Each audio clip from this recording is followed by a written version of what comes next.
High, আজ আমরা একটু তাড়াতাড়ি ঘুম থেকে উঠেছি, কারণ আজ আমার হাজবেন্ডের এক্সাম আছে। তো প্রথমে সকালে উঠেই রেডি হয়ে একটু ওটস খেয়ে নিলাম।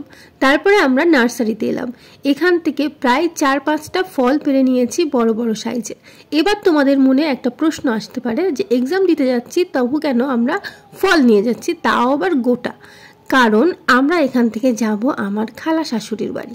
এক্সাম টাইম ছিল 12টা থেকে 1:30 মিনিট, মানে 1.5 ঘন্টা। কিন্তু আমরা আরো 1.5 ঘন্টা আগে, 10:30টার আগে আমাদেরকে পৌঁছাতে হবে, কারণ 10:30টার সময় আমাদের এক্সাম সেন্টারে পৌঁছাতে হবে। এখানে এসে প্রথমে বাইকটাকে একটা ছাওয়া জায়গায় রাখা হলো, তারপর আমরা এখানে বসে কিছুক্ষণ ওয়েট করলাম, কারণ আমরা ঠিক 10টার সময় পৌঁছেছিলাম। তারপর ও চলে গেল। আমি বসে বসে আর কি করব, একটা ছোলা মাখা কাকু দাঁড়িয়েছিল, তার কাছ থেকে আমি একটু ছোলা মেখে খেয়ে নিলাম।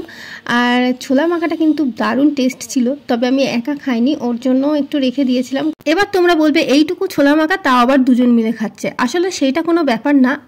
এখান থেকে কাছেই আমার খালা শাশুড়ির বাড়ি, তো ওনাদের বাড়ি আমরা দুপুরে গিয়ে খাবো, সেই কথাই হয়েছে। তো সেই জন্য আমরা ভারী কিছু খাবো না, ওইটুকুই। তারপর আমি একটু এখানে কোল্ড ড্রিঙ্কস খেয়ে নিলাম, কারণ প্রচণ্ড গরম হচ্ছিল। আমি এখানে বসে বসে একটু পাখা দিয়ে হাওয়া হচ্ছিলাম আর একটু থামস আপ খেয়ে নিলাম। তো এক্সাম সেন্টার থেকে বার হয়ে ও এই যে আসছে, আর একটা দেখো কি সুন্দর একটা স্মাইল দেবে, দেখে মনে হবে যেন এক্সামটা কত ভালো দিয়েছে।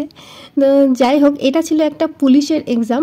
ড্রাগন ফল নিলেই তো হবে না, আরও কিছু ফল আমাদের নেওয়া প্রয়োজন ছিল। আর দুপুর হয়ে গিয়েছিল, অনেক দোকান বন্ধ ছিল। এই একটা দোকান পাওয়া গেছে যেখান থেকে আপেল, বেদানা আর নিয়েছিলাম লেবু।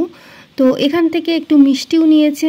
আর এই যে একটা বাচ্চা ছিল, মানে আমার সম্পর্কে ভাই হবে। তো যাই হোক, তার জন্য আমরা একটু চকলেট নিয়ে নিলাম। আর এই যে মেন কথা, আমরা এই বাচ্চাটাকে দেখতে এসেছি, তো এর জন্য অনেক গিফট নিয়ে এসেছিলাম, কিন্তু সেগুলো ভিডিওতে আমার দেখানো হয়নি, আসলে ভিডিওগুলো করা হয়নি। এই যে আমার খালা শাশুড়ির ছোট্ট মেয়ে, মানে আমার খালাতো বোন হবে, আমার হাজব্যান্ডের খালাতো বোন, সব থেকে ছোট্ট ননদ আমার কোলে কি সুন্দর করে আছে। আর এই যে কোলে উঠতে একটু কান্না শুরু করে দিয়েছিল, আর ঘুমাচ্ছে যখন, খুব কিউট লাগছে। তোমাদের কেমন লাগছে কমেন্টে জানিও। তারপর আমরা এখানে একটু খাওয়া দাওয়া করে নিলাম। খালা তো অনেক কিছু আয়োজন করেছে, আমরা বলেছিলাম যে এত কিছু আয়োজন করার দরকার নেই, কারণ খালার তো শরীর এখন ভালো না, কারণ বাচ্চাটা অনেক ছোট। তো উনি করেছেন, ওনার মনে হয়েছে।